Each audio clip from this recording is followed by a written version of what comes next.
ഇങ്ങനെ ഞാൻ മറ്റേ മണിയന്റെ അടുത്ത് പറഞ്ഞ അപ്പൊ ഇയാൾക്ക് ഡബട്ട. ശശിയുടെ അടുത്ത് പറഞ്ഞ് മരം മുറിക്കാൻ വരാൻ അങ്ങനെ ഇങ്ങക്ക് ഡബട്ട. മുരളിയുടെ അടുത്ത് പറഞ്ഞ് മരം മുറിക്കാൻ വരാൻ അപ്പോഴും ഇയാൾക്ക് ഡബട്ട. എന്താ ഈ ഡബട്ട? ഡബട്ട അറിഞ്ഞൂടാ? ഇല്ല. സംശയം.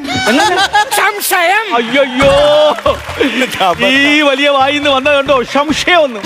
നിങ്ങളൊരു കാര്യം മനസ്സിലാക്കണം, പബ്ലിക്കായിട്ട് എന്നെ ഇങ്ങനെ അനുക്ഷേപിക്കരുത് കേട്ടല്ല, അനുക്ഷേപിക്കരുതെന്ന്.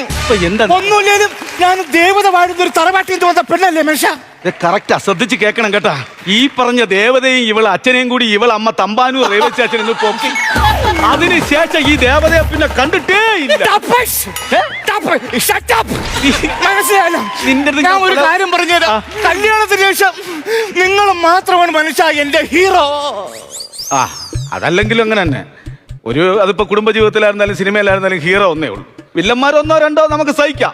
ഒരു പഞ്ചായത്ത് മുഴുവൻ വില്ലന്മാർ